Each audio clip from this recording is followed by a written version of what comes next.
You can, of course, move it to any angle you want, and it works very well. Now, I've had this device for a couple weeks, and it has not loosened up whatsoever. It stays very stiff, and when you place it on a table and using it all day, you're not going to have any issues.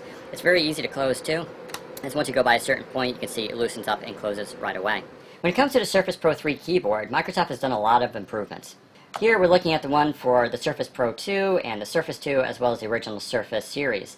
It's basically the same keyboard, except the one for the Surface Pro 3 is larger.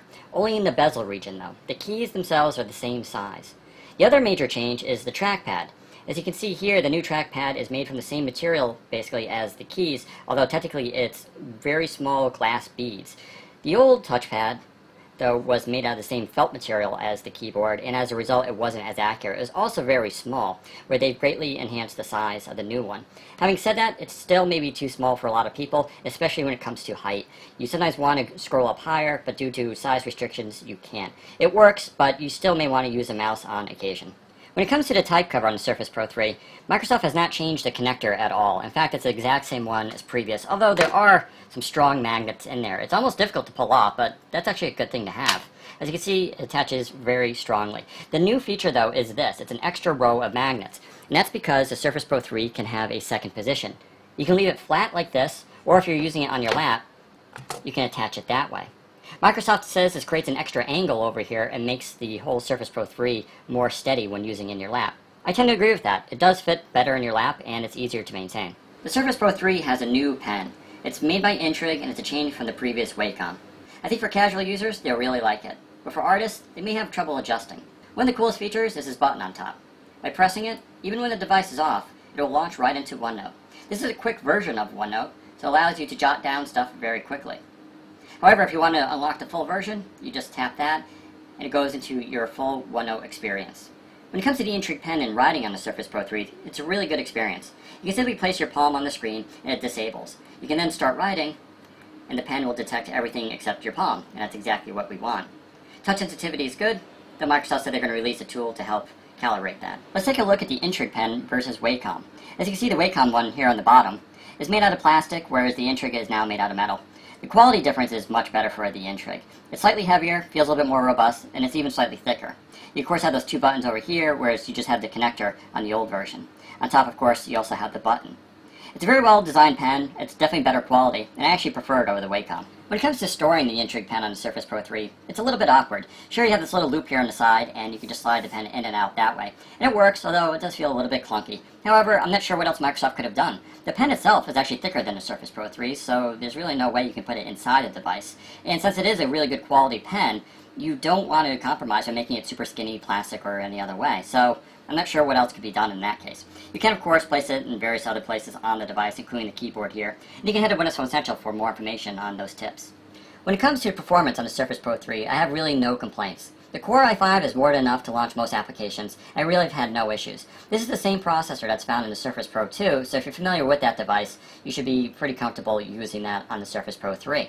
Now, if you need a little bit extra speed, you now have the option for a Core i7 version, which goes up to 3.3 GHz as opposed to the 2.9 GHz of the Core i5. And if you want to save some money, you can get the Core i3 version, which starts at 1.5 GHz, and that device starts at $799. Like I said, performance is really good on this. It's a professional computer. You can run any applications you want on there, and it'll all run very quick and fast. The big question in everybody's mind is, does the Surface Pro 3 actually replace a laptop? It's a tough question to answer. I think it's going to really depend on what you currently have and what your usage is. I use a Dell XPS 15, which has a Quad HD screen, 512 gigabytes of storage, 16 gigs of RAM, and a Core i7 processor. It also gets around 7 to 8 hours battery life. It has 6 USB ports on it. Now, the Surface Pro 3, although it's really good, can't possibly compete with that, although it does come close when you get the Core i7 version. I will say this, though. I love the size of the Surface Pro 3.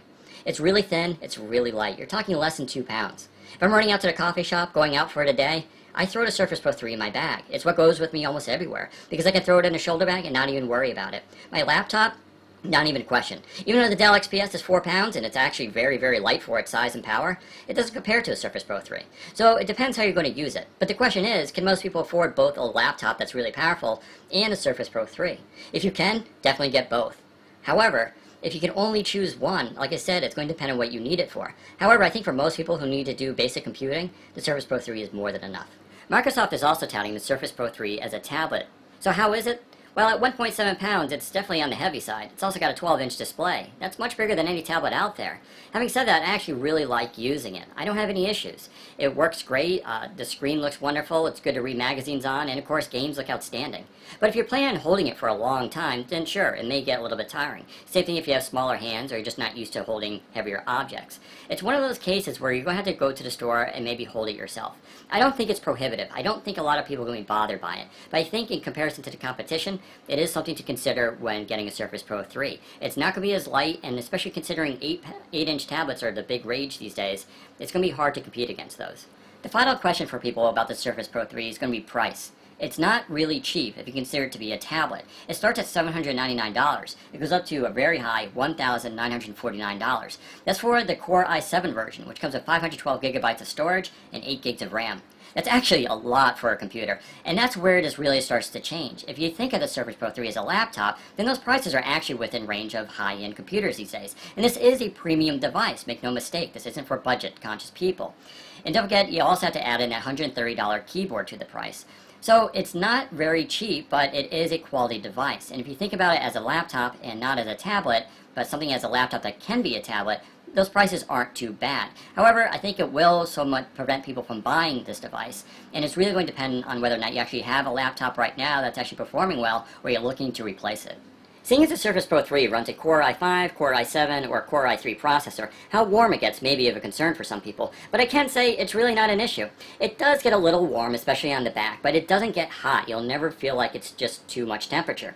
The fan itself is also very quiet. You really have to push it to make it come on. In fact, it was a few days before I even heard it. That happens when you play high-end video games, and for the most part, you're not going to ever hear it. Even when it does come on, it's not loud at all, and it's actually kind of pleasant sounding, although it sounds sort of like a steam pipe hissing a little bit. But it goes away pretty quickly, and as soon as you turn the device off, it too shuts off. Overall, Microsoft has done a very good job here of keeping it quiet. So that's our review of the Surface Pro 3. I happen to really like it and think it's a huge improvement over the Surface Pro 2, but I don't think it's going to be the device for everybody. Still, if you can afford it, definitely get one. Tell us what you think though. Head to Windows Phone Central for more information. Take care. Bye.